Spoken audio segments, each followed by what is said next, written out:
And welcome to an exciting adventure on writing, or actually on the energy that surrounds us. I'm your host, Michael, and you'll just have to forgive me because my guest tonight is a regular on Writing Through the Unknown and has been asking to share her paranormal experiences.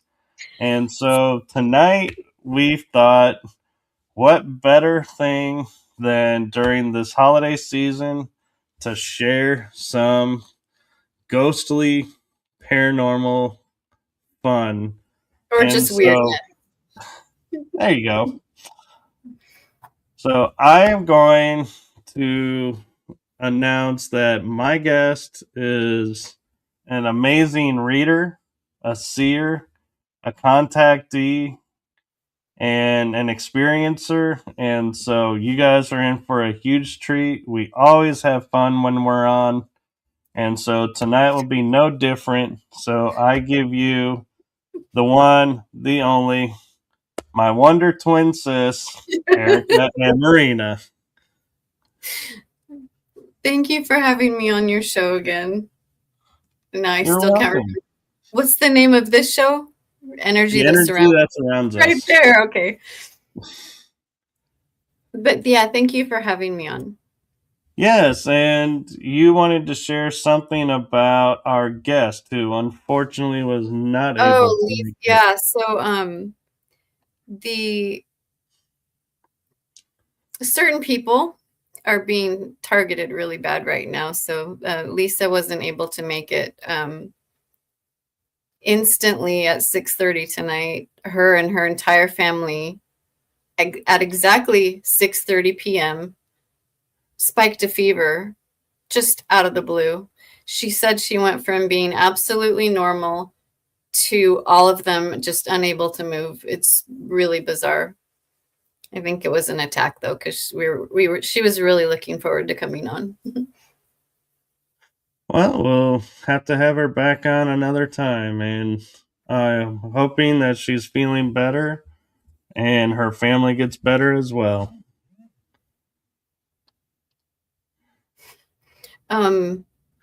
Okay, so you were gonna ask me questions because I have so many like experiences, I can't remember one. So you're gonna have to ask me. So I started working in the paranormal when I was 17 because I always saw everything. And I write about that in my book. But always being able to see spirits on people, entities. I didn't trust humans because humans would come up to me and I would see entities on them and it would scare the hell out of me. You know, like, why do you want to talk to Uncle so and so? Well, I would see creatures or weird monsters or weird, some of them look like octopus, but they were always black. And some people were run by these things. So I didn't know what was going on as a child. It was so confusing. Did you ever see that when you were little?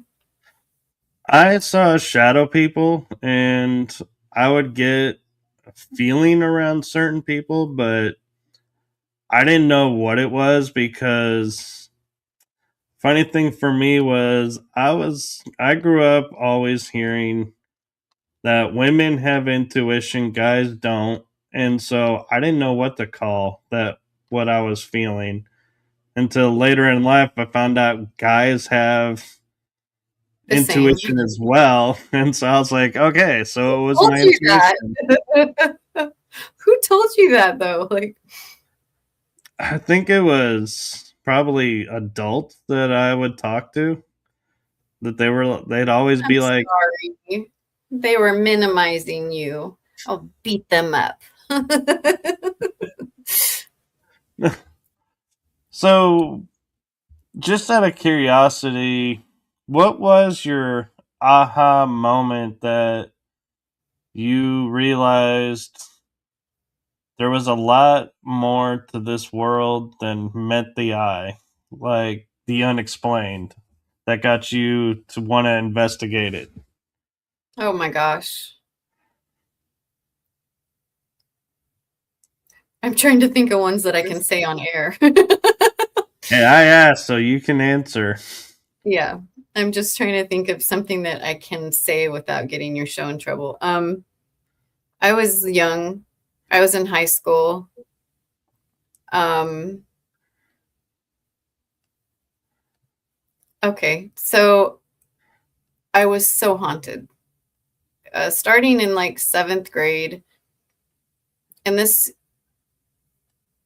when I was young, it was all the time. As I grew up, and the adults and social situations in school tell you that you're not seeing anything real, or because I always saw ghosts, or they told me that I was hallucinating, that I was evil.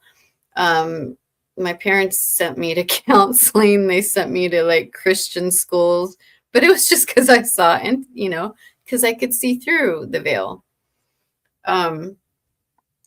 So I think the first really big one was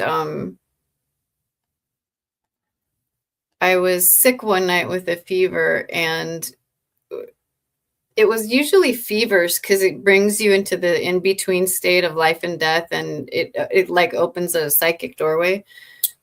But I remember I was in like 6th grade, and I was waiting for my mom to get some medicine, and I opened my eyes just burning up, and there were a line of people from the side of my bed out my door all the way down my hallway. I mean, I got up to look. They were waiting in line to come ask me for help. I didn't know what it meant. At this time, this was in the early 80s. We didn't have internet. We didn't have books on ghosts. Like my dad had was the Encyclopedia Britannica. I kept looking in there for like ghosts and witch stuff, and like there was never anything paranormal. So I guess they're right. Maybe I am crazy. Maybe I am evil. But my only mistake was just telling my mom what I saw. Because if I wouldn't have told her, it would have been okay. I probably could have just helped them. But when she found out, it scared the hell out of her. She sent me straight into Christian school and counseling. And there was nothing wrong with me. I could just see things. I just want to take a moment and just remind viewers that as much as it's in kind of like what we would call mainstream talk now, when Erica and I were younger, because I can say this because we're both about the same age, so not insulting anybody by going here, but this was not spoken of. And the No, thought of paranormal anything, there were a few people doing it, but it wasn't mainstream it was taboo at until the 1984 when Ghostbusters came out. And then all of a sudden, everybody was, there's ghosts? Wait, what? Yeah. And so when we're talking like before 84, yeah, we had to keep it to ourselves because there was no support Well, system. we didn't even have an idea of what we were seeing. Nobody teaches you what the fuck? Why is there a line of people? Wow, you just made my picture big and it got me dizzy. Thanks. Sorry. um, as I grew up, I remember after that I would be driving. I was learning to drive, and it was horrible because I would see people that got hit standing in the freeway because they would want my help, but then my car would go right through them. And so many times I almost crashed because I thought I was hitting someone that wasn't, but I didn't hit anyone. So, and then in high school, oh my gosh, in my high school, I can't even repeat some of the stuff I saw, but I mean, I have a feeling that the high school that I went to, that I'm going to say this as purely as I can. I have a feeling that it was used as a meeting place for not good people to do not good things, that worshipped not good entities. I'll say it. Yeah. So being at school during the day, I would see these things superimposed over my classroom, and some of them were so horrific I would pass out. My teachers all thought I was on drugs, but I always passed the drug test. I was fine. Like, I wasn't on drugs. But what did they started calling me names? Even my teachers would call me names because I would have such strong visions. I would scream in the middle of class, or I'd pass out, or it wasn't fun. You really get labeled crazy, especially back then when no one knows what to do with you. Boy, I wonder what life would have been like if we had crossed paths back then. But I do have a surprise for you, Erica. Is that good or bad? Yes, it is. I love that. I love that. I love that. One of You my favorite quotes. really should make that your bottom line right here, because fear kills everything. Fear doesn't really exist. Fear was taught to us to control us. If we were living through the natural laws, the natural way of being, we would have no fear, no issues with fear. And it's what these entities that we see, those shadow people that you saw in your room, there you go. Shadow people that and even my grandkids see it, my kids saw those. They're not always negative. Some of them are people checking on us. Some of them are watchers that are supposed to just watch what's going on on the planet. There's like Hat Man, and then the one with the red eyes. They feed off of your fear, but they're not. It's all technology. It's all. I mean, and I'll call dark magic or the occult technology. Everything is a technology in itself, but all these things that it's the reason why they have all these scary movies now, is because they're trying to get us to really believe that fear is, I mean, the more fear that they can like put into humanity, the more they can feed off us. It makes me sick. Yeah. And so. Oh, wow. Wow, how cool.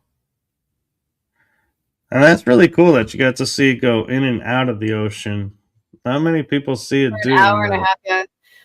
When I lived in Pacific Grove, right on the water, and if you are right on the ocean, yes, exactly. If you are right on the ocean, you can see a lot. There's a lot of stuff going on over the ocean at night that I won't talk about because it's just so woo out there, but it's like everyone that lives there knows that it's real. Are you by the Catalina Island? Huh? Are you by the Catalina Islands? No, that's south, and that's off of LA area, or even or Santa Barbara area, I think. I was just curious because there's like an underground UFO base there, and so it was just. Oh yeah, I went for a vacation with a girlfriend, and we brought our daughters to Catalina, and yeah, there's off limits places, but we took our bikes, and there's a whole base there, and no good, no bueno.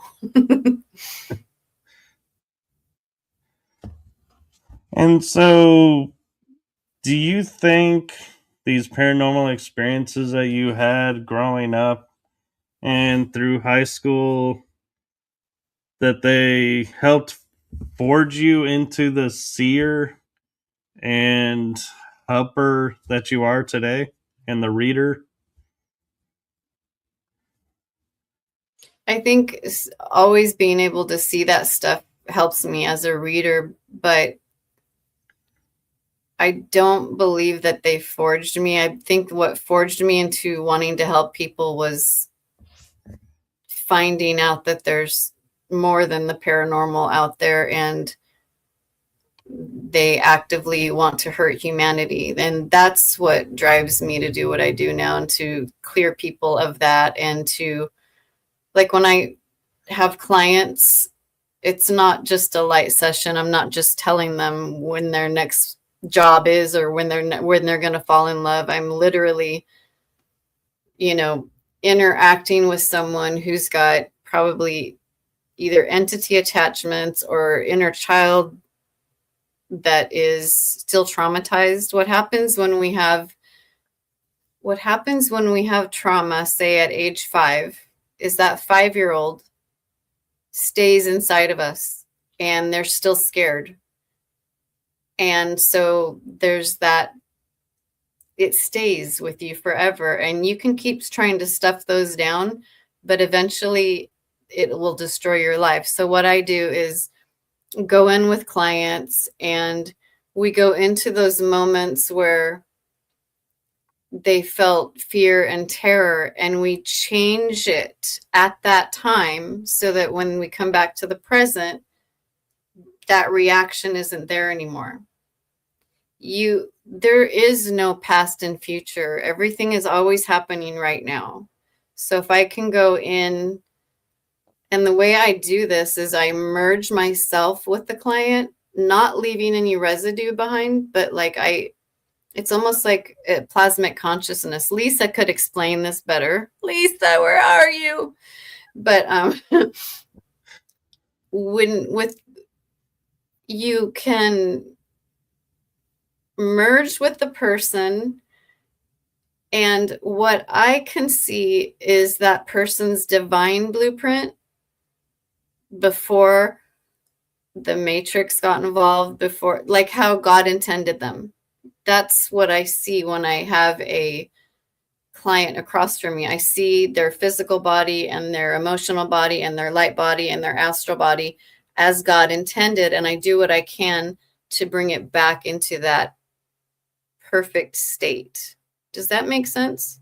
It does. It's like what we call in Reiki doing a scan, is we can see the energetic body and see where there are blockages or Right. implants that are interfering. Right. So I do the same thing with implants, etheric implants, entities, dark entities, spirits, grays, reptilians, whatever there is, because we are all food at this point. So I like to get everyone cleared. And just think, you don't have to be a vegetarian to get put on the slab. Oh, I'm sorry, I couldn't resist that joke. Anywho, Anywho.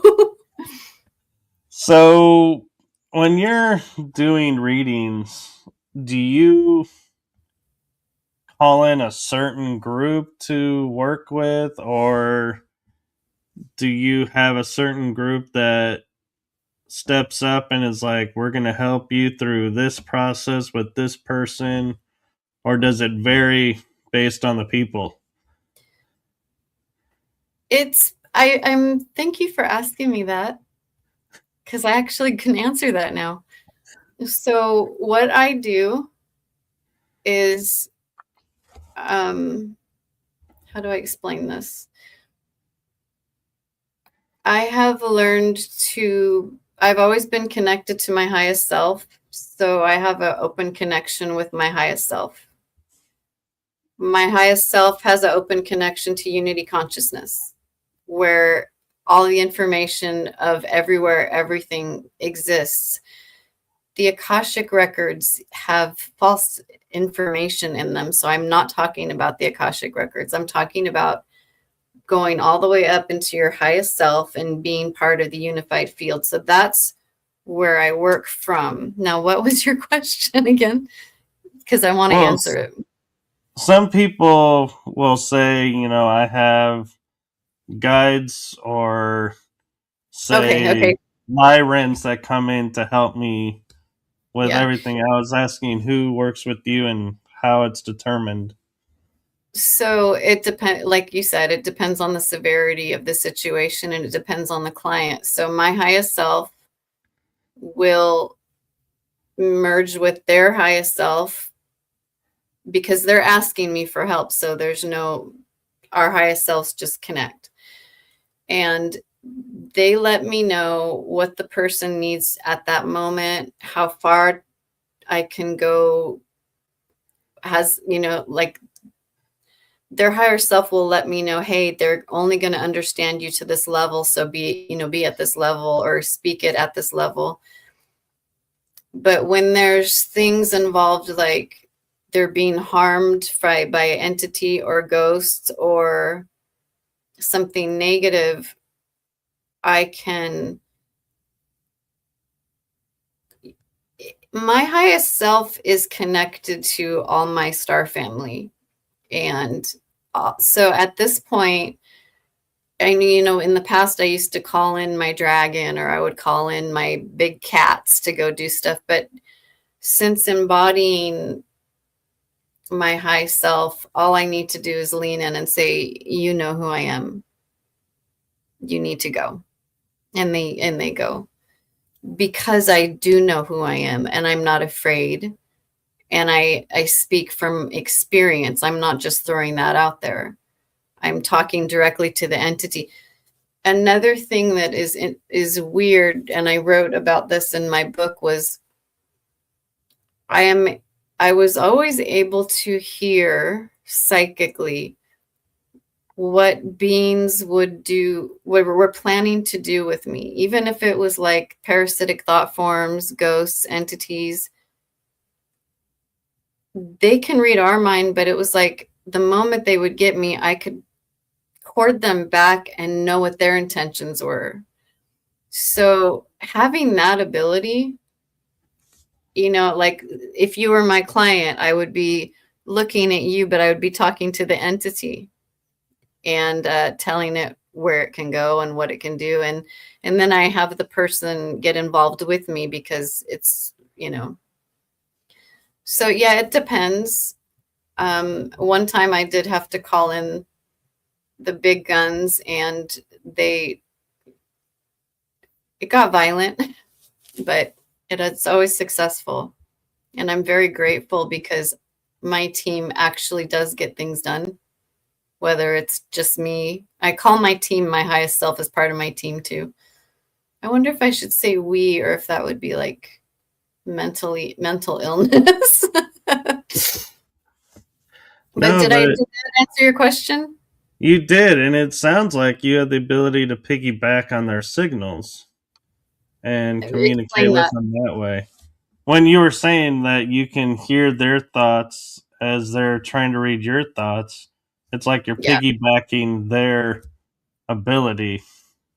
Yeah. And so I know exactly what they're planning to do with the person that they're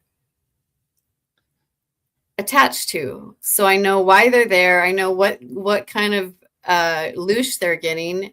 I can tell the person, hey, they're feeding off your guilt. They're feeding off your shame. They're feeding off your fear. They're feeding off your regret. Depends on the person.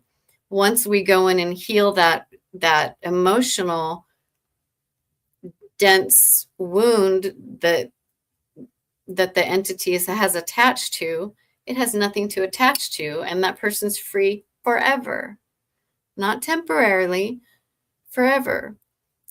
There are people that are really good at removing entities.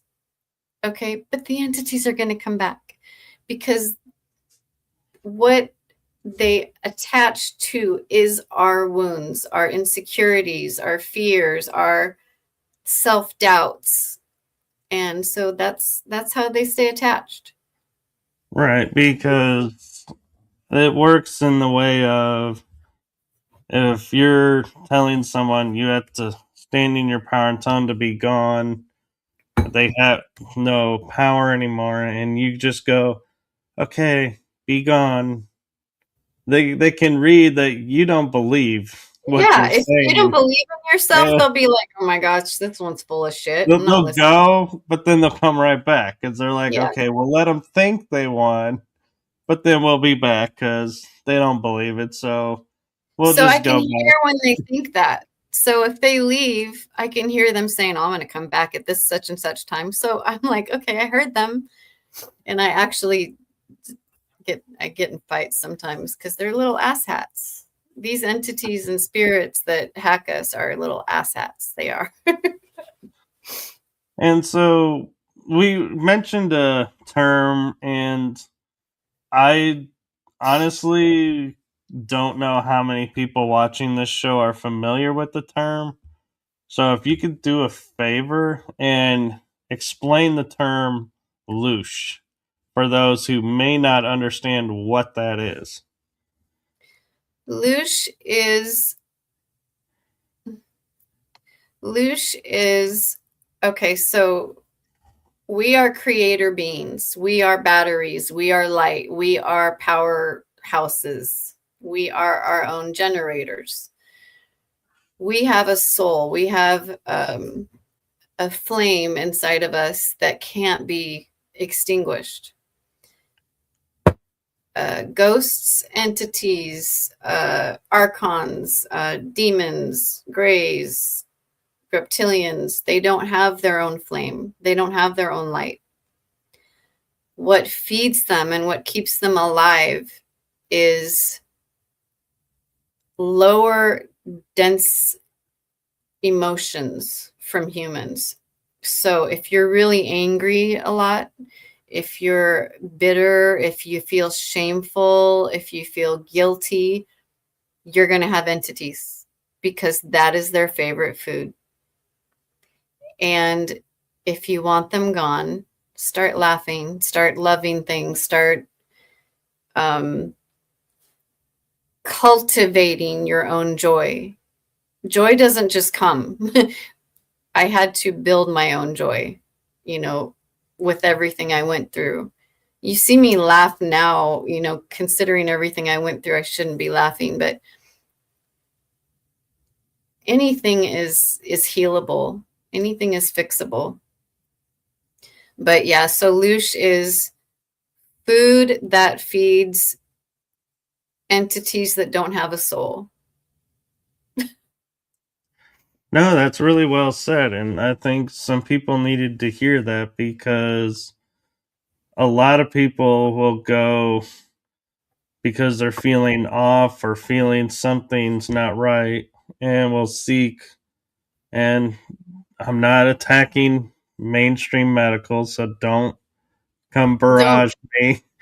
But they don't understand it either and misdiagnose and they get no help. And so this way, hopefully, if they're hearing this, they might be able to say, wait a minute, let me try that. Let me bring maybe more I joy don't have in. depression. Maybe I'm not depressed. Maybe I'm not bipolar. Maybe I don't have such and such depressive disorder.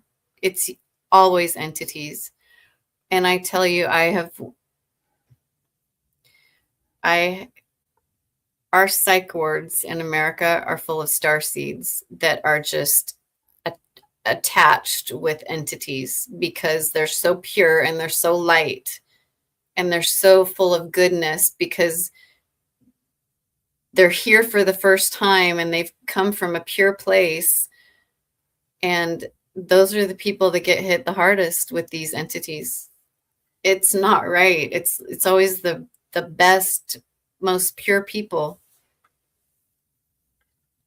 Yeah, it does make you wonder how we survive. Or wait, maybe that's a bad way of pointing that we survive. No. And, you know, as we talk about bringing joy, something that Eric and I talk about a lot, even on writing through the unknown, and when we're talking about much deeper and more triggering topics, that you have to have joy and be able to laugh through all of this, because like she said, surviving what we survived, if we couldn't laugh about it now, I don't think we'd be able to help others, and we wouldn't be where we are today. And so, it's, we don't mean it to look like we're kind of like joking and not making Oh, I'm not. and making I told light of my the client that subject. We are actually being serious. This is our coping, is we yeah, add levity to it so that we don't get stuck in the deep yep, emotional. exactly. I told my client that yesterday. I said, you know, you see me on these interviews, I giggle, I joke, I laugh, but I have to, because I want people to understand that even though all of these horrifying things can happen to a person, you can still come out on top. You can still come out sovereign. You can still heal and find joy again. That's big. That's a big deal. It took me 49, 50 years to realize that I could have joy on this planet. So, And I mean, talking about all the stuff we've been through, and Erica has put it in her book, I've put it in my books. And so, reading it, it paints a much different picture. But the one thing that I feel confident I can say, and that Erica will agree with, is there's always hope. No matter what is going on, there's always hope. And that spark of hope is where your joy resides. And that joy resides because nobody can take the love inside you away. No matter how much they try, it'll always be there. the whole reason that the planet was inundated with spirits, entities, all this dark stuff was because they were trying to figure out how to have a soul. They were trying to figure out the archons, the demons. They were trying to figure out how can we exist without the human, because they need to feed off our negative emotions. And so they torture us trying to find this out. I found out that the Greys, the way they torture people, and I want to say, I think that I'm going to say this on this show.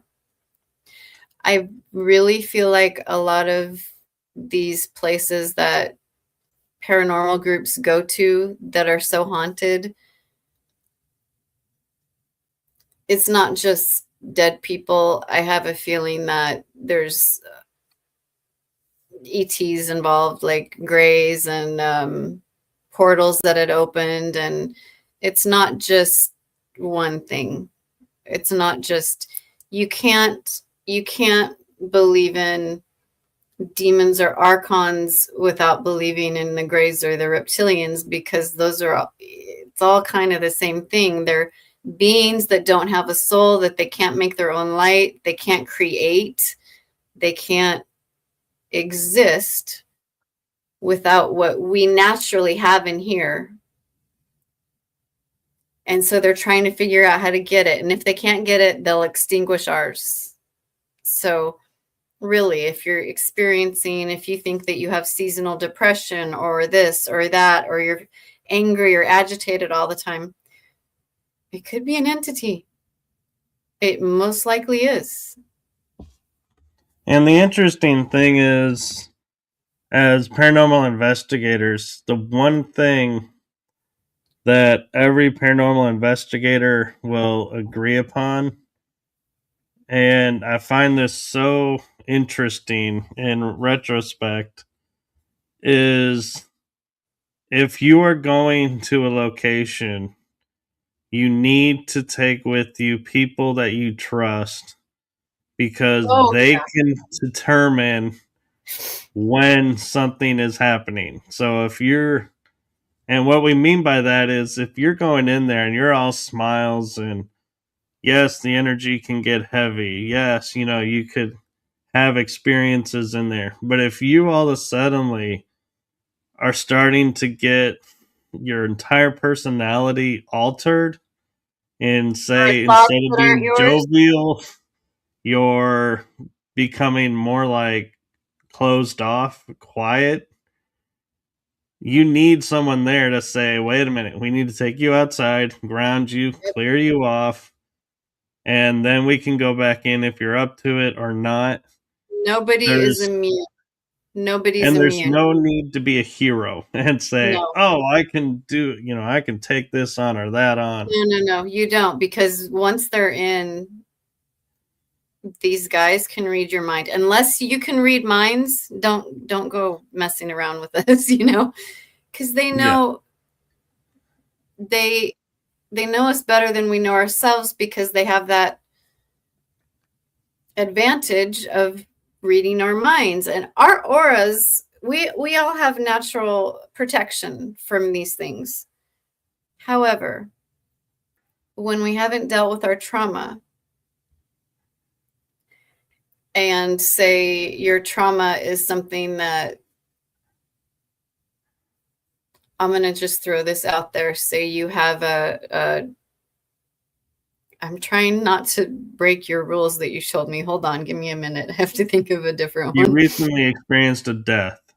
We'll put it that Yeah, way. so okay, so yeah, you experience a death at a young age as a 5-year-old. Okay, that 5-year-old is traumatized, and that 5-year-old, that emotional shock that you went through at that age, witnessing that death, stays in your cells.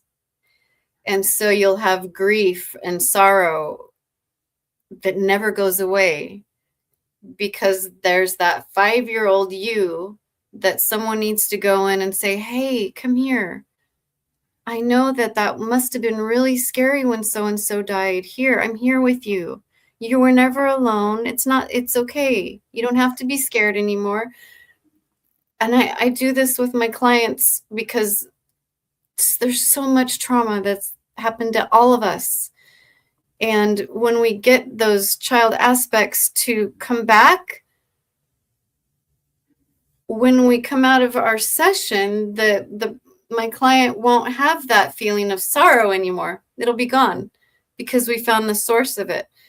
But my point was, those insecurities, those traumas leave holes in our natural protection.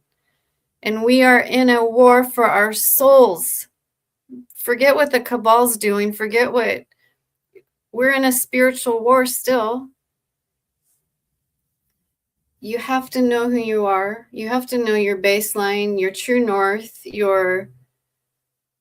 what your natural energy feels like without interference. And you have to memorize that, because then anything that comes along, any interference, you'll know, and you'll be like, be gone. And that's how you're able to keep clear and navigate this very intense, difficult existence on Earth. And one thing I want to add to that and piggyback off of what she's saying is even the strongest of the strong has an off day, so to speak, to where something can get through your defense. Yeah. And it doesn't mean you've gotten weak. It doesn't mean you let your guard down. It doesn't mean you failed at something. It happens to all of us. The gift of it is how we see it, how fast we see it, and can adapt to it. That's the human spirit. And the human energy is, you know, when something gets through your defenses and you start to feel something. If you can feel it right away, clear it out right away, that is a huge win and a great gift. And if it takes you a week, it's still a gift that you're able to see it, take care of Yeah. it, remove Acknowledge, it. acknowledge this is not mine. And I suggest to people, when something comes in your energy field that isn't yours, say, that's not mine, out loud. Well, unless people are going to call you crazy, but really, that's not mine. That's not mine. And you'll feel it leave. Yeah.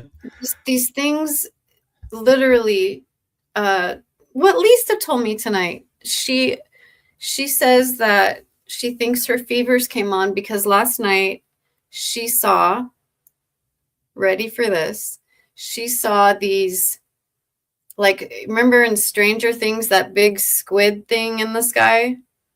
She Yeah. saw these dark black things, and they were all going through the sky last night. And she said they had tentacles, they were black. And if you are in a state of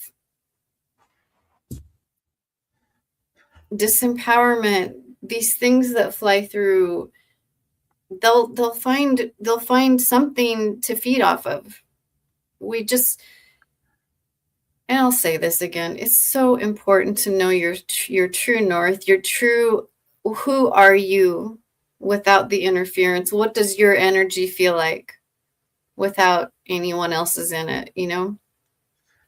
And the beauty of it is you don't have to have people around you constantly. So I will share this experience only because Erica and I have talked about this on other shows. When something is off with Erica, I can pick up on it and will reach out to her and be like, hey, what's going on? And she's like, oh, you could sense that. And, we talk about it and move through it. Or if I'm off, she'll message me and goes, are you sure you're okay? And I'll be like, well, I'm dealing with this. First And you're like, I'm fine, and then, well. yeah, because, still have that quote unquote societal male thing where, Yeah, we're but I think supposed to what you're be saying is that when these things happen, it's okay to ask for help. right. They still happen. I mean, even though I teach how to get rid of these things and how to clear yourself, I still get hit. I Yeah, still get hit when I'm caught off guard. and the amazing thing about this is, without giving away too much information, Erica is on the West Coast. I'm in the central US. So, there's more than 1,000 miles between us, but yet energetically, we'll pick up on each other. So Yeah, don't feel like your help is those people that are around you yeah. constantly. You They can can make a be phone call. anywhere. Yeah, I'll just, like, if I get scared, I'll call, like, if I'm on the road or something, I'll get scared, I'll call you and say, can you watch my back? And he's like, yep. I was Yeah. told of 2 paths of human evolving, the second truth. Yes.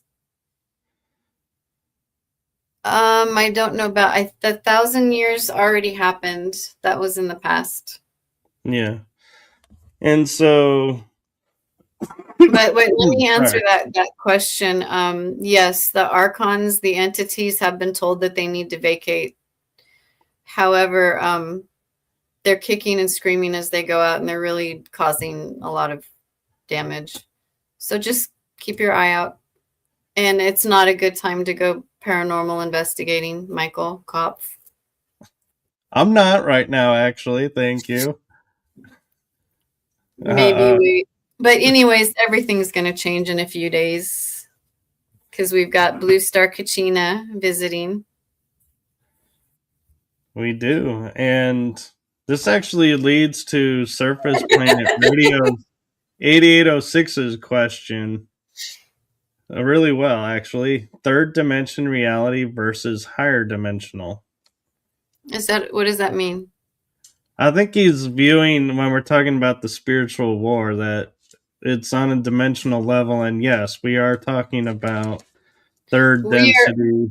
Yeah, we're in the 3D, yet what we're fighting is in the 4th D, the 5th D. So yeah, Scalar communication. I'm not.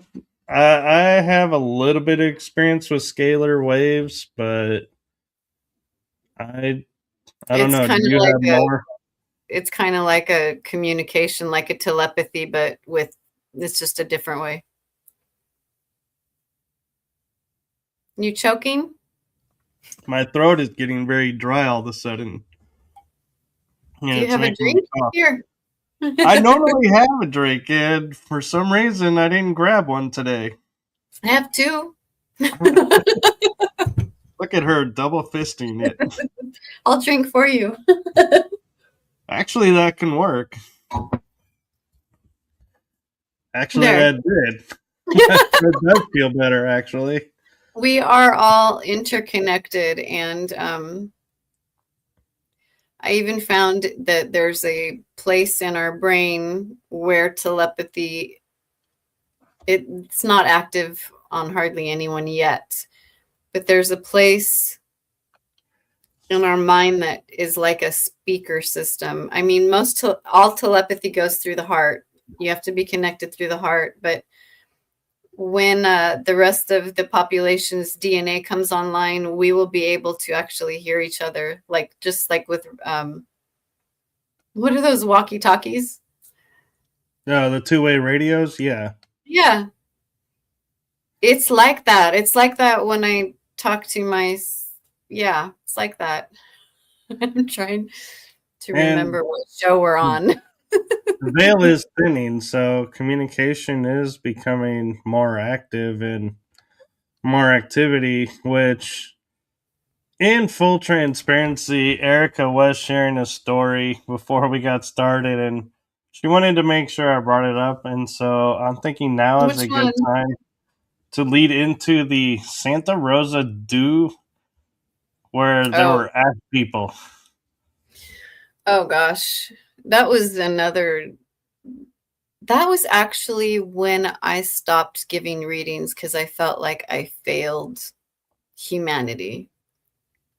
But this was in Coffee Park, and I don't know if those of you remember, Coffee Park was the first in Santa Rosa, was the first DEW attack, and I had really, really close best friends who lived in that neighborhood.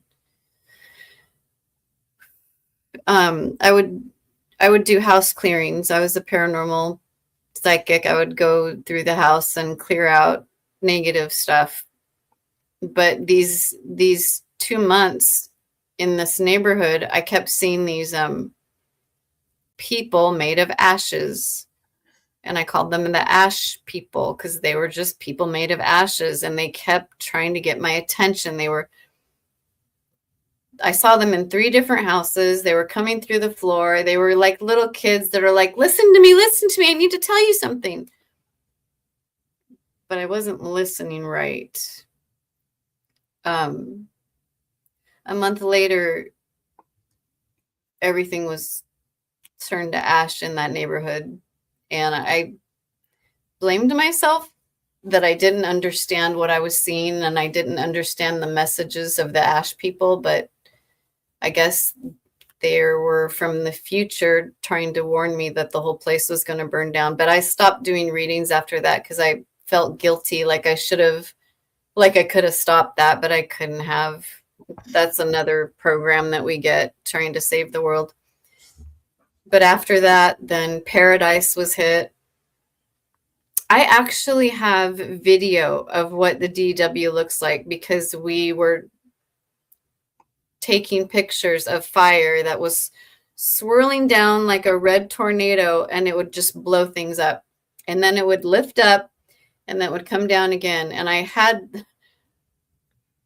it was reddish pink, like a deep, deep reddish pink. And Did it look like a fire twister? What's a?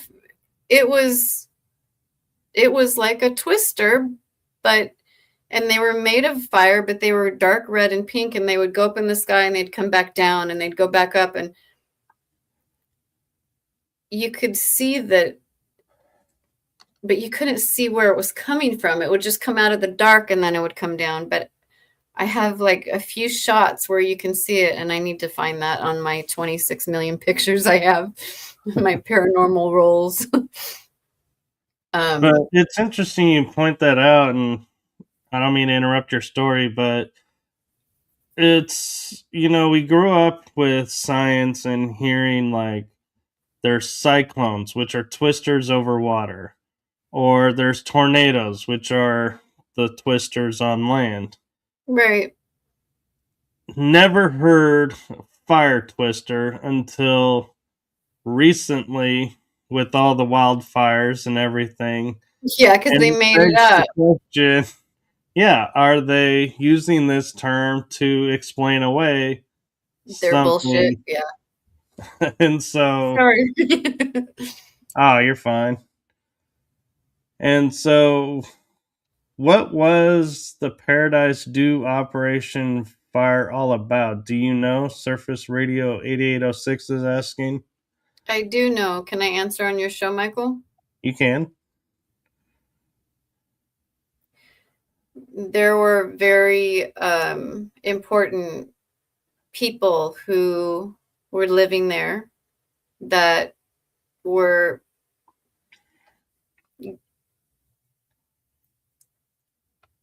going to help humanity. Oh, she's just talking about the fire twisters. Yeah, so Paradise, there were people from another planet that were helping humanity, and they lived there, and they were targeted.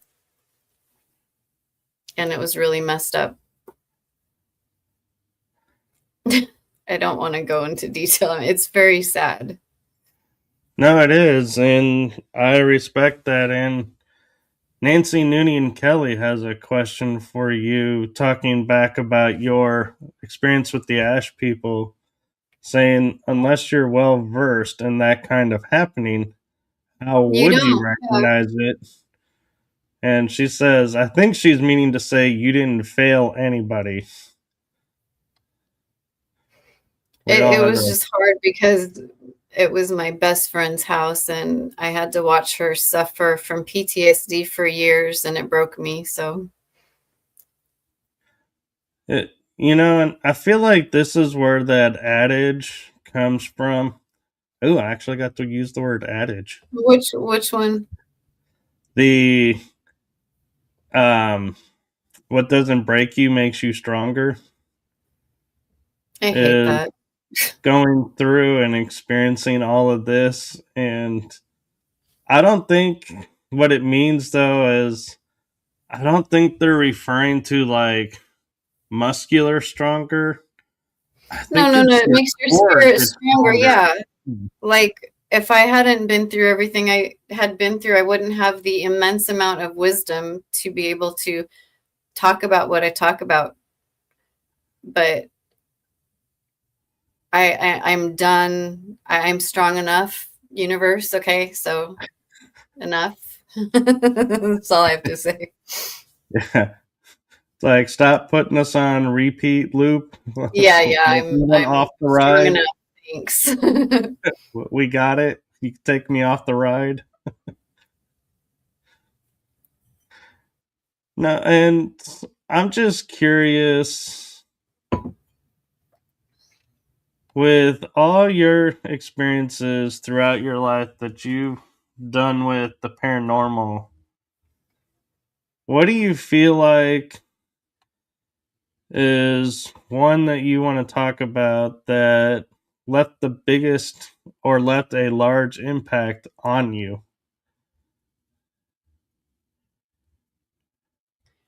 Oh, okay. Well, I went into this one house thinking that I was a badass investigator. Didn't protect myself because I thought I was a badass. I was like, oh, I've done this 1,000 times. Went down the hallway and I was like get out. This thing picked me up and threw me 12 feet down the hallway, and I landed on my butt. So, yeah, I'm not as bad as I thought I was. So, yeah, these things can do damage. It blows my mind that, no offense to you, Michael, who's choking. Here, have some more water. Yeah, thank you. I don't know why you didn't bring water. I know. Normally, I have like 2 or 3 bottles of water sitting right next to me. I was going to say that it blows my mind that there's haunted houses are even allowed, but I understand that it's probably evil that wants them to be,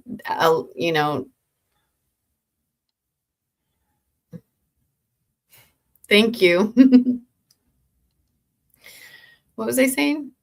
You were talking about haunted houses that shouldn't be. Oh, they just shouldn't exist.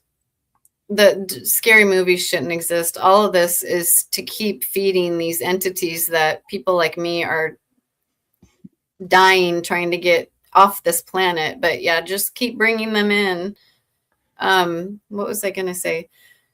As far as the being thrown down the hallway part, really know what you're doing when you go into a place and you think that you have a grasp on the paranormal, because there's so much out there that we don't know. There are beings out there that you don't even want to know exist.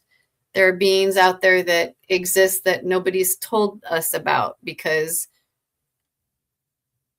it would probably cause chaos. So just be careful. Know yourself, know your energy, put your protection on if you're going to go hunting for stupid. Sorry. I'm not trying to offend you, Michael, on your paranormal investigations. It's fun. It's fun to find out the history, but they've just taken it too far, and like it's gotten too dark. That's all I'll say. And I take no offense to it, but one thing that I will bring up, and this I was brought awareness to on another show where I was talking with some of the people who were at the time working with the Warren Legacy Foundation. And Lorraine and Edward Warren? yes. And they were getting a call from a mother who was concerned about their son acting strange. And they couldn't get out there right away, but they assured her they would come out. Meanwhile, she has another paranormal team come out, and I don't know who it is, so don't hound me for the name of the team, but they come in, investigate, leave their results, and walk away. And don't follow up. And so this is what led her to call the foundation, and they're like, we'll get there as soon as we can. So the next day, she calls up the foundation and says, you can take me off your list. I don't need anyone to come. And they go, no, ma'am, you don't understand. We can totally help. We can be there tomorrow or the next day. And she goes, no, you don't understand. The team that came to investigate told my son he had 70 demons attached to him and had no hope of getting cleared. So he took his life. And to me, that hits a raw nerve because, one, that paranormal team, I highly doubt would know a true demon if they met one. Exactly. Let alone 70 of them attached to one person, which some people are so full of shit. It makes me so mad. I'm sorry. Yeah. This is something I encounter with psychics, with clients who come to me who go to some idiot who thinks because they did ayahuasca twice that they're Captain Psychic Healer. And these people get help from these psychics that aren't psychic. They have a demon, because demons can make you think you're psychic. I'm so done. And you know what I'm really glad about, Michael? I am so glad that the blue kachina is coming, because this means it's the end of the kings and queens. The masks will fall. The false ones are going to be revealed. So And the beauty of it is people like they that, are. people like that are not going to be able to exist in this new energetic space on this planet as long as I'm alive. It's just, it won't happen. You know, a long time ago, I had this dream. It had to do with Egypt, and I remember this hooded lion or leopard being coming and explaining to me about leopard being black leopard. Well, Sekhmet is, if I remember correctly, that's the name that came to me, is I'll the have to look it feline. up. That's the Anyways, feline goddess of the Egyptians. so there was this scientist who had been studying some of the writings in the under the pyramids, and what he deduced was that there was supposed to be this red jewel, and when this red jewel would, I'm sorry, I'm still numb from my surgery. When this red jewel was placed between the paws of the Sphinx, that all false kings and leaders would fall. Okay, so he was looking for this red jewel. Come to find out, it wasn't a gem at all. It was the dog star Sirius. So Sirius rising on the horizon, right between the paws of the Sphinx, marks the end of the false leaders. And that happened recently. And now we've got, the blue kachina, and then we have the red kachina. And everybody can go look that up, because that's what 3i Atlas is about. Look up the Hopi prophecy. And do you want to talk more about the Hopi prophecy that's coming to fruition right now, or appears to be? Say that again? Do you want to talk more in depth about the Hopi prophecy that seems to be coming about right now?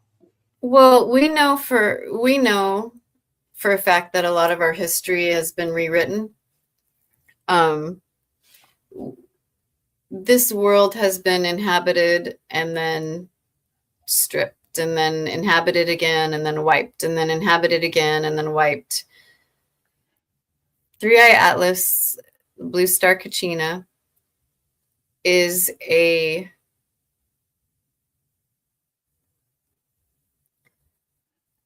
indicator, I guess that's a word I would use, that enough people on the planet have chosen the natural way of love and the natural way of living, that enough people wanted that. And so the kachina comes because there's so much darkness, and there's so much chaos, and there's so much gender confusion, and there's so much corruption, and the original beings that created this heaven. Earth is actually beautiful, beautiful heavenly place, but it was taken over by dark beings. Again, coming back to the dark beings. So as far as the Hopi prophecy, I'm going to try to get this right. The blue kachina heralds that the end times are near. Well, end times meaning, and I'll explain this, end times meaning the end of an age. Yeah, the end of an age. But I mean, what this one represents is the end of all of this darkness. It really is. We, as humanity, have been lied to. We're all under mind control. All of that's about to end. Yeah. So when the Kachina comes, we're given a choice. According to the Hopi prophecy, we're given 7 years to choose between love or fear. And I mean, it's really so simple. Good. There are a lot of good people. I mean, anyone you talk to says the whole world is crazy, but there are a lot of good people that are just trying to survive. They want things good for their family. So the star people can always read the planet just like I can. Part of the unified field is knowing everything everywhere going on all at once.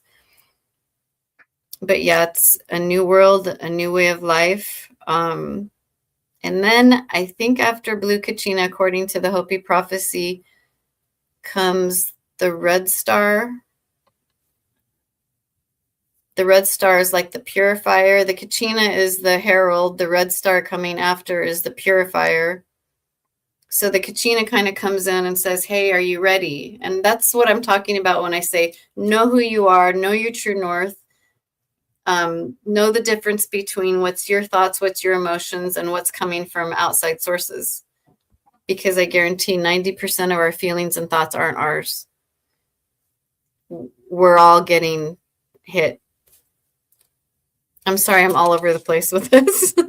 Oh no, you're doing fine. And what's kind of interesting is before you mentioned the word heralding, I was saying to myself, I kept hearing the word herald, and I was like, I'm not Thanks, doing pull it out of my head tutorial. next time.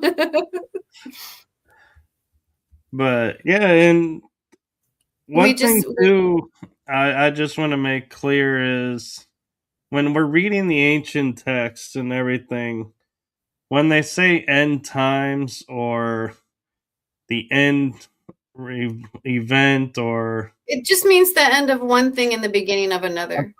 I'm drawing a blank on the biblical term. That's the end time. I Revelations. know Revelations and Ragnarok. The interesting thing, especially Ragnarok, because I love if you totally understand Ragnarok and read it fully. And for those who don't know, this is out of Norse mythology. Because you're related to them. Michael's related to, what's his name? Ragnar. I am actually. Wait, say his name. What's his name? Ragnar Ragnar Lothbrok. Yeah, Ragnar the Viking is Michael Kopf's distant relative. Yeah. That is so cool. But in Norse, when we talk about Ragnarok, it's the death of the gods and the death of a lot of people. But the end of Ragnarok truly is one male, one female enters a tree and respawns the human race. So it's literally an end of an age, beginning of a new age. So there is no end. That's it. Script's over. And Apocalypse, like Jasmine E. Mary Hart 0511 said, yeah. Apocalypse, if you take and literally define it, is just the end of what's hidden. It's revealing what's hidden. It's just a revelation of everything that was hidden, which is why I'm so curious. Yes. Trees are so much more. Trees are conscious. Trees can teach you. Trees taught me everything about the planet I needed to know. Trees can clear you from entities. Trees can help you ground. Trees can work with you. They are amazing healers. Yeah, but my hope is everyone watching this episode, one thing that they will take to heart is, with everybody talking about the end is coming, there is nothing to fear about it. Don't buy into the script of fear that it's just simply the end of one age, starting another age, like in astrology. And you all know me, I'm not an astrologist, but I understand we are at the end of the age of Pisces, beginning the age of Aquarius. So it's the end of one age, beginning of another age. You should have put that song in. This is the dawning of the age of I love that Aquarius. song. I do too. Fifth Dimension. And I love the fact that the group was called Fifth Dimension that I didn't sang even that know song. that. Yeah. I didn't even know that. Oh, you got to put that song on. Oh, I But would, yeah, but so, I'd get so many hits for copyright infringement. oh, anyways, the Hopi prophecy is basically those who reconnect to the heart, to spirit, to the natural way of love and life are going to be okay. That's what the Kachina is coming to make sure that we're going to be fine. If you choose love, if you choose fear, have fun with that. It's going to be hard. But just remember that this is the interesting thing about the 7 years.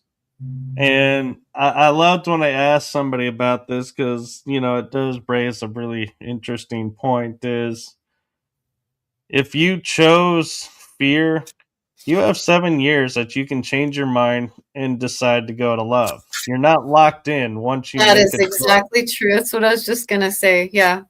And I So said to somebody, I said, well, what if you're in the love, but you choose the fear to be with someone? And they go, why on earth would you choose to go downward instead of upward? And I was like, well, love makes you do crazy things. But she said, yeah, you could choose to do that. And hopefully the both of you would choose love in the end and go jump back. But I have a yeah, you lot of can jump back yeah, and I have a forth. lot of clients who are being put to the test because they're having to choose between their galactic mission and their matrix life that they thought was real, and it's real difficult. It's difficult because you're like, you know what you have to do. You and your husband had a good things at the beginning, but you grew, he didn't. How are you going to make that work? You just gotta, things are the way they are. Sometimes it's not supposed to stay, sometimes you're not supposed to stay with that person. There's Right. no rules. Nope. We're all on a path of discovery, a journey Yes. of discovering something new. And I think somebody pointed out it's either every 2,500 or 25,000 years this cycle 26 goes through. 26,000 years, yeah. So just think, Shakespeare put the curse, they tell us it's a curse upon us of may you always live in interesting times. And I don't view it as a curse anymore. I view it as he was a whistleblower and telling Oh, us really? interesting times are coming because let's look at the fact that we are about to experience something that happens every 26,000 years. Not So even. thinking about that average lifespan, even in biblical times, they say it was like 900 years. So this is 1,000 years, yeah. 26,000 years. So that is, we're experiencing something that 27 generations ago experienced. Think Isn't that about crazy how long cool? that is. And that's if we kept to biblical age. Going by Yeah. the age now where it's 100 is a pretty fair. average age, that is 260 generations. Yep. So, I mean, this is not a time where, we have we can go look up a book and go, oh, here's I'll just wait for the next one to what they come. did. You know, I'll we get don't my have a shit together reference next guide. time. There was No. nothing written down to help us go, oh, here's the key to surviving this, or the Well, key to start this. the indigenous people did write it in caves and in signs, and they knew what to look for. They knew that. I think they also talk about the blue kachina is the uncle of two brothers. One of the brothers is the guardian of the North Pole. The other brother is the guardian of the South Pole. And the kachina, the uncle, which is a blue star kachina, meets with the two brothers. And they talk about, this is the Hopi prophecy, they talk about fixing the axis of Earth. Now, when I was talking about Three Eye Atlas months ago, I was talking about how it was going to come through and it was going to turn the universe from 440 hertz to back to 432 hertz. That was my words that I used, but that's kind of the Hopi prophecy too. So I think that's something that I carried in my memory, or because I never looked up the Hopi prophecy until after I said that. And I was like, wow, it's very similar. Very, very similar. And they also the Hopi talked about people who were weak in spirit, people who don't believe that there's a soul in here, that they believe they can do whatever they want. They don't have a good sense of right and wrong. They don't have ethics or integrity. Those people, according to the Hopi prophecy, will be going insane. So, and I'm seeing that in the city right now. I'm seeing people that never had any faith or that never chose to be kind or good really having a tough time and projecting anger and projecting just drama right now. So the prophecy's true. Like everything George Cavassalis said was true. Everything that and everything I said and the Hopi prophecies, they all match. And we don't know each other. So I think we're all onto something here. I agree, and something that's worth thinking about too as we're going through all of this is, we're seeing systems fall and truth being revealed around what's going on. And so the question it will come down to, are you ready to hear? And not only are you ready to hear, but are you open to hear? That's going to be the What two truth? Open to keys. hear the truth. Is that what you're saying? Well, to hear what's going on. And where I'm going with this is, we live in a world where we're full of misinformation. We're full of everybody spewing their own opinions, and we no longer know what's truth and what's not. Our own media, I'm sorry, but I've known since Persian Gulf War sensationalizes everything and doesn't give us facts. They give Yeah, us we're not getting any facts at stories this point. for ratings, and so we can't trust that. And so the guide that I will say to survive and find your truth is to find what resonates with you. And what I mean by that is, if you hear something and it puts you in a state of fear, don't pay Or it attention makes to any it. part of Don't your body follow. contract. Or it Yeah, makes any part of your body contract, which is your body's way of telling you that's not true. Something's wrong with that. Listen to your body. Sorry, I had to but add that. yeah, and if you hear something that inspires you and lifts you up, that's your body's way of saying, this is a truth for you.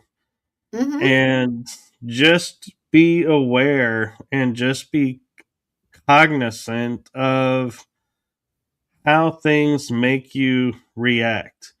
If you Feel start reacting out of fear, you need to check yourself and see what, when did that start and what are you believing that's not really true? Because nothing should ever put you into fear mode. We're in a time where we're leaving the fear mode to empower ourselves. So that is my hope for everyone, is to take away from this, as well as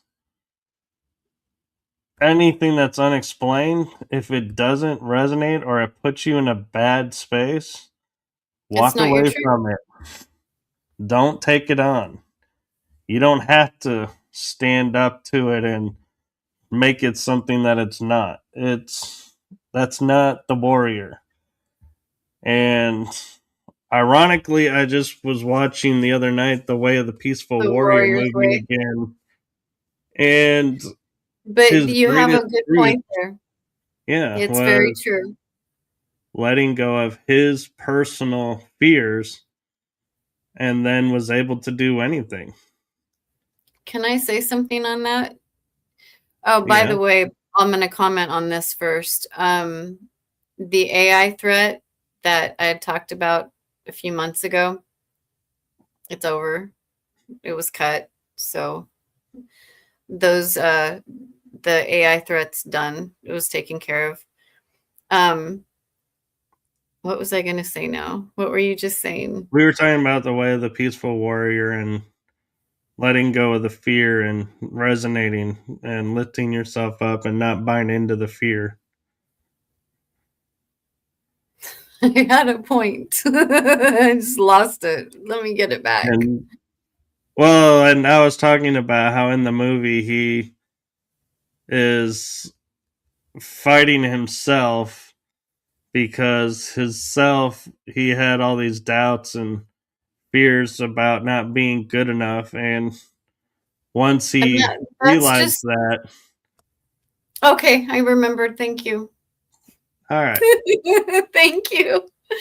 Okay, so earlier this year, I had major surgery. I had 2 tumors removed. It is the good AI, not the bad one. yeah, So the beginning of this year was probably February. Um, I had the tumors removed, but they were like, "You're still septic. You're not going to make it." That's when they found that piece of metal. But when they told me that I wasn't going to make it, something switched inside me and I lost all of my fear. And I got to tell you, that's when I started talking on podcasts, because I was like, I'm going to die anyway. I better get this out now. I had no idea that my mission was to speak and to share what I know at that time. But it was not having anything to lose. Like what I was already going to die. So why would I care if people made fun of me when I share stuff? Why not just share my truth? Why not just get my story out there? And now I'm getting better.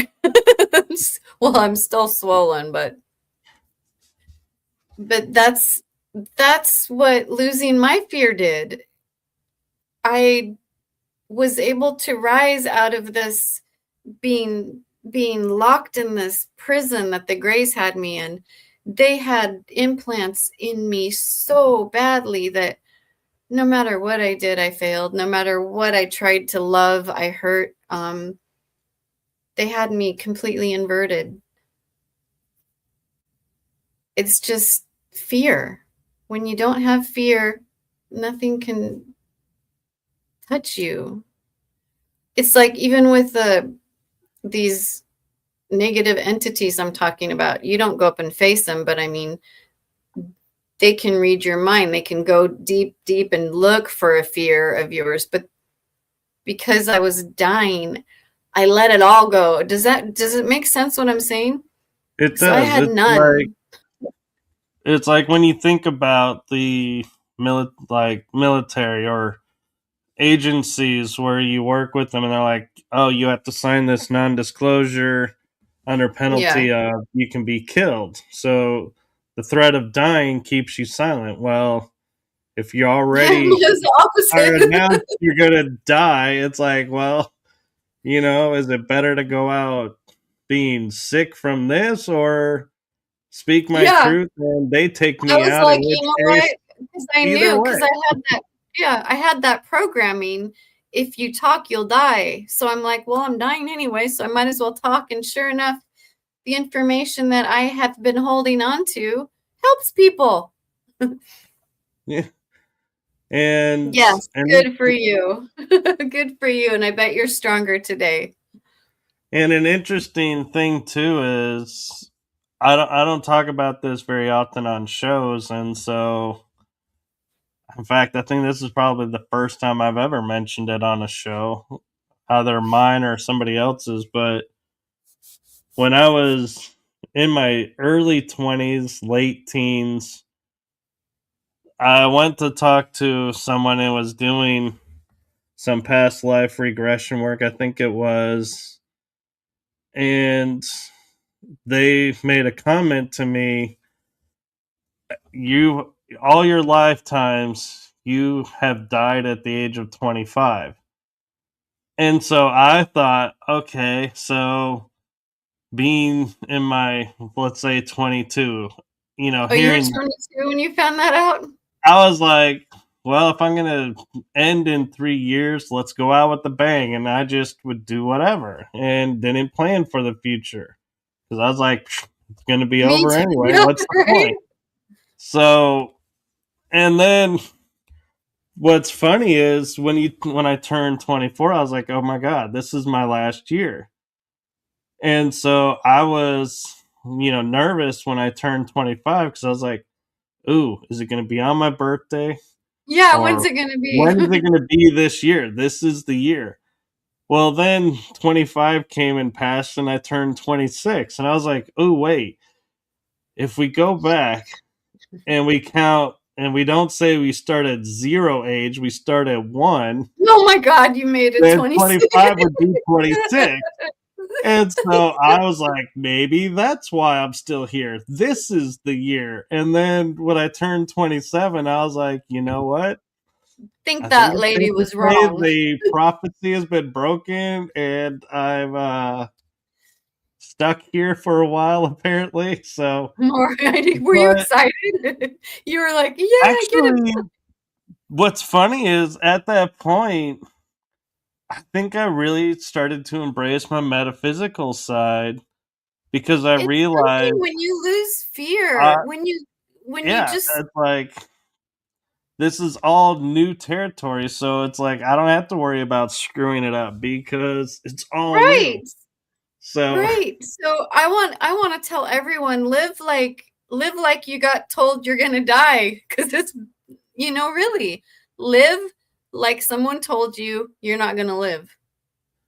Live your life like every day is your last. Do everything that you want to do. Do everything that lights you up. Don't hurt anybody. yeah, But you know what I mean? don't go do committing crimes what you thinking. do what would frighten you. If you live, yeah, it's just, it was so liberating. In other It was, words, don't let things hold you back. You yeah, start to exactly. live life to the fullest, and there. So y'all know I like to go to movies for references. And We all do. We it's don't have got a, anything else to use as references. well, and I think this one moment in this movie is going to totally make sense of what we're talking about, and that is go watch Star Trek Insurgent, I think it's called, or Insurrection. It's the Insurrection. Insurrection. And it's the one where they go in the, so make sure you're watching the right one. They go into the briar patch and they find this world where people are living really long because of the radiation in the nebula that they're living in. Yeah, where she Well, was slowed down time and the waterfall was exactly. really They You can learn do to that live in now. the You can do moment. that here. But that can be done here and now. In the Yeah, time that we're in now, sorry, I'm interrupting you. Time doesn't exist like you thought, like we all thought. 10 minutes can be stretched if you really drew this into 2 hours, or you can put 2 hours into a 10-minute period. Time isn't solid and structured. There's only the now moment. Time doesn't even exist once you get off planet. right. And so, yeah, I mean, they learn, and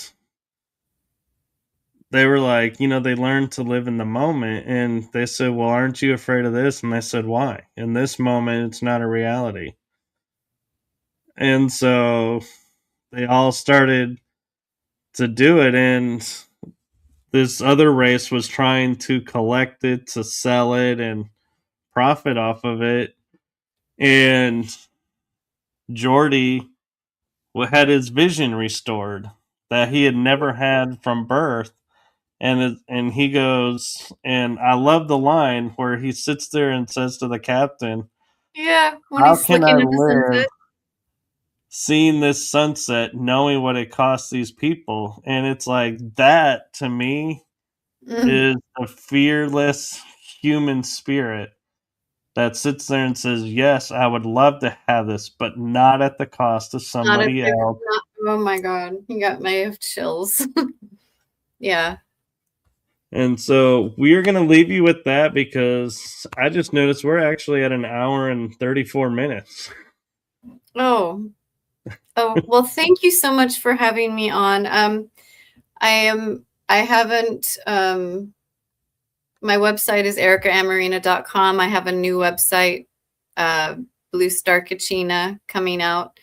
I have a YouTube channel. I can't remember what it's called. If you search Erica Amoreena on YouTube, you Erica will find it. Amoreena, and I think it's Blue Star It is, Kachina on it's YouTube. Erica Amoreena Blue Star Kachina, I believe Yeah. is the So, full title. and I have a lot of new things coming out in 2026. I'm going to be teaching some classes on how to, and I'm also going to be telling my detailed story on my channel. So that'll be interesting. It's for me to be able to heal. I'll tell it as long as YouTube doesn't kick me off. And we all know, let's be honest, if it does, she'll be calling me saying, I need to tell my story What on should your I show. use? But yeah, I'm gonna try to do a lot. So pay attention to my channels if you are so inclined. Thank you. Yes, And I want and to thank you so much, Michael, for being my friend. You're oh, amazing. always. And one last question before we go is, if somebody wants to reach out to you for a reading for help, is that through the website or is that through another means? EricaAmoreena.com. Yeah. Okay. Just want to make sure. Thank you. So, thank you so much for coming on to this show because, in full transparency, Eric and I were trying to figure out the differences between the two shows so we didn't cross any boundaries with anybody. And Yeah, I didn't know this is called energy that surrounds us, and I'm used to being on writing through the unknown, so I had to with a lot. But Thank you. now I can honestly say when she comes on, I can hold my head high with the fact that she has been on both of my shows that I created. So we can bounce back and forth. And so be sure to like and subscribe to this show as well as Writing Through the Unknown because, well, let's be honest, you never know when Erica's popping up Oh, because God. she is actually, I'm going to shamelessly promote, Oh, will be yes. back on in a few days. 3 days after we have a visitor in the sky. We're going to be doing a panel Friday night. I'm looking forward to it. And that'll be on Writing Through the Unknown. So make sure you are I'll put following those on that. I'll put both of these on my YouTube channel as well. Aw, you're so kind. I know. Thank And you. we do support each other, so you'll see us like posting to each other's YouTubes or back and forth with stuff, and I will shamelessly promote my limited skills that I have helped Erica with her banner on her page, and I actually gave her the inspirational start to her thumbnail that she's going to be using for her personal stuff. And You're the so, one that gave me guts. I mean, before they told me I was going to die, you're like, you can speak, you can do it. Like, you inspired me to speak, but I was too scared. But then when the doctors are all, you're going to die, I'm like, hey, Michael, I'm going to talk. yeah, she was like, "Are you free next week?" I'm like, no, why?" She goes, "I'm ready." I'm like, "Well, can you give me 2 weeks?" Okay. I mean, my face was like out to here, but I was ready to talk. Yeah. And the funny thing is, when she talked about February with the surgeries, I think it was March, she was on my show and she was like, "I'm ready." Yep. And we, And they that was right after they took a screw out of the deepest part of my skull that had been placed there to prevent me from talking. So I just thank you for all your help, Michael. You're you're amazing. welcome. You're amazing. So are you.